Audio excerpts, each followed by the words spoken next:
My story's set in Chicago, and like many people, I stayed up late on the night of November the 4th, 2008, watching the results of the US election.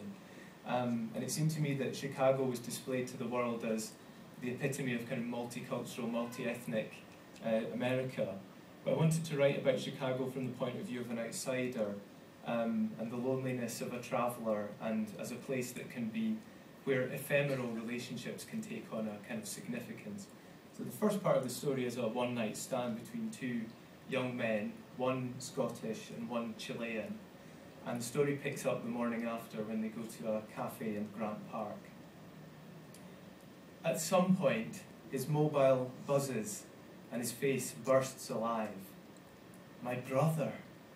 He shakes his head, beaming, his smile widening as he scrolls through the text. His daughter had her 3rd birthday party. Can you believe it? 30 other children and their families were there. He lays his phone on the table and gazes dreamily out of the window, his eyes narrowing at the sun, his face slowly sagging. "Have you just the one brother?" "Oh no." He leans forward. "2 brothers and 2 sisters and me. 5. He taps his chest. "I'm in the middle." He counts off his siblings on spread fingers. "Boy, girl, boy, girl, boy. My father says we are like a seating arrangement at a wedding. Here." He thumbs the keys on his phone and hands it to me. "Look, here I am with my niece, Pilar." In the picture, Thomas is cradling the white-wrapped, sleepy-eyed newborn baby in his arms, laughing, open-mouthed. "She's cute. Does she live in Santiago too?" "She lives in my home. We all live together." "You live with your brother?" "My brother lives in the family house with," he counts on his fingers again, "his wife and me, and my parents, and my little sister, and my little brother. My older sister lives with her husband and family." "In Santiago?" "Across the street." He tucks his phone in his pocket and shrugs. "This is normal for Chile." "You must have a big house." "Big enough for all of us. The servants also live in this house." He lowers his eyes. "Many houses have servants. They are like members of our family." "And you? Tell me about your family." "1 brother, 1 sister.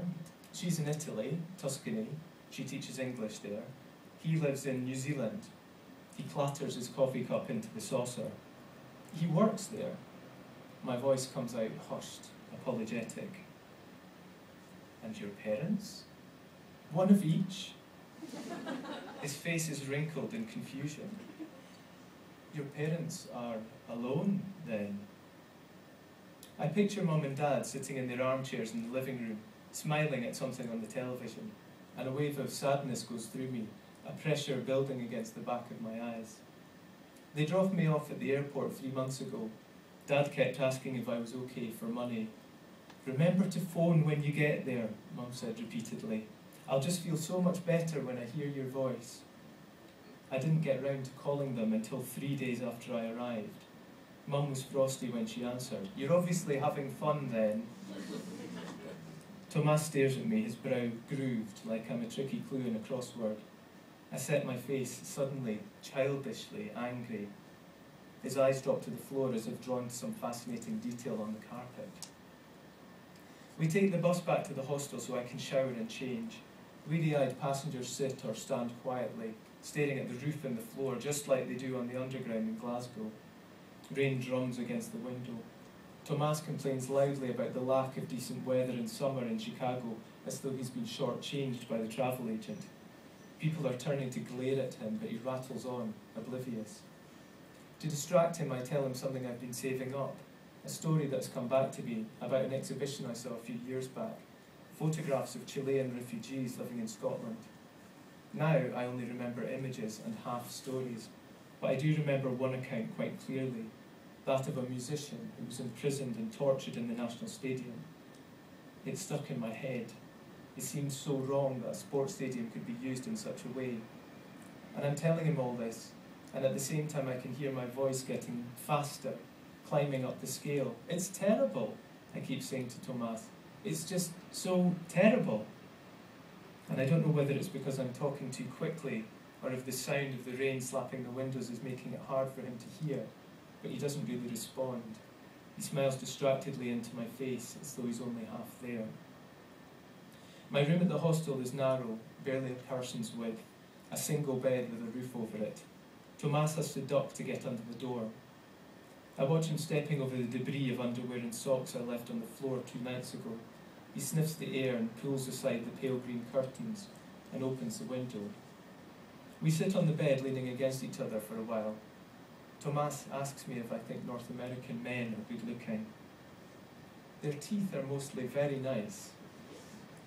You have many boyfriends here? No. You don't have a boyfriend in Scotland, he says. I shake my head, smiling, remembering the song my mum used to sing. I've a laddie in America and another in Dundee, aye. I squeeze his hand.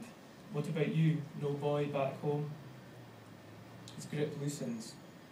I had a boyfriend for a while when I was at university. Victor. His name was Victor. He lowers his head, his mouth turning down at the corners. But a friend of my family told my father, and my father was so angry. I'm sorry. He slowly shakes his head. I don't think my father will ever understand. We both stare at our hands. I fail to think of something to say that won't sound flippant or uncaring. Tomas breaks the silence with a deep sigh, lifts his head, pushes his shoulders back, and smiles at me. So, he says, placing the flat of his palm on my chest and running it all the way down to my bare belly.